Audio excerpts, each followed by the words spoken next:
was the man he was talking about this audience.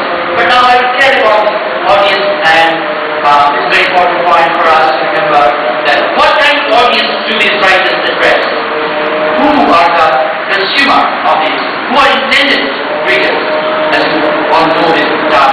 The intended readers are the personal readers of the good writers. As John Church, in an essay, a Saturday Review in 1963 said, the essay is called Dialogue with an Audience. In the dialogue with an audience, there are two types of audience. One is the personal audience and the horizontal audience. And bad writers always get their horizontal audience in big numbers, you see, in a given instance of time. But arithmetically, the vertical readers always get more audience than the horizontal readers. Why? Because, for instance, Dante's readers are not yet born. They were born in his time. They will be born 2000 years after him also. So they will grow in number.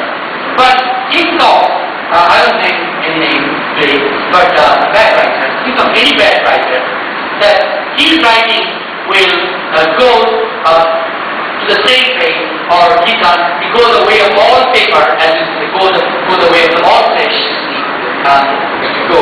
And he will also go the way of all flesh, the writing will go the way of all flesh, and his book will go the all paper, that it will end up in the second-hand bookshops, and ultimately this will be used for making tongas. But Dante will be preserved all the time, so his readers will increase. Thereby, that it's always good to write for good readers, because you have eventually, though in not your lifetime, you see more and more readers very intelligent, and I believe that Mahmood was not only a good editor, not only a good writer, and he was also a good clerk. He can really make a good calculation of how to get a good draw of the readers. Then the next thing is, I would like to say, the pathological culture, I would like to say, pathological culture. That is another sign of the William Morris story. What is pathological culture? That I already mentioned to you that neurosis, that modern age is our William Morris writer said that neurosis is the real condition of your writing. And one that is said in his philosophical writing, even schizophrenia can be defended as a philosophical position. And so what happens is that when you have schizophrenia, you're immediately dealt with by some psychotherapist. But Elliot says that you should be let alone, and you can expect some kind of production from there. So this is one of Eliot's idea of relativistic thinking, that what you look at, schizophrenia is a particular state of mind which can be congenial to writing or artistic production. So it's really difficult. We have idea of health, we have idea of sanity, we have idea of stability from the classical tradition.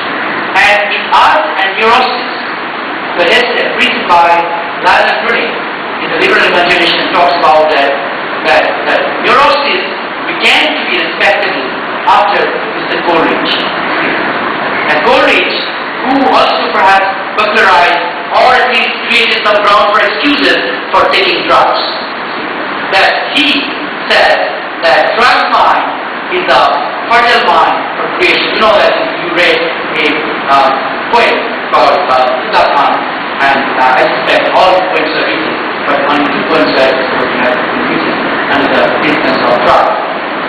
And so respectability, the respectable right. So the pariahs, mavericks, guerrilla writers, they became the part of this group of William Morris later on, and I will move on. Anyway, I will just give you to have this, because I'm not going to really going to talk about the tendencies and really take that and so that I can move to these things. And you modernism. Now I come back to the modernist stance, and I think if you are very anxious to question me now for very modernism, I'm willing to answer because I have to satisfy very eager questions. Okay, if you have any questions there, then you can ask me a question. Yes, from there, are you?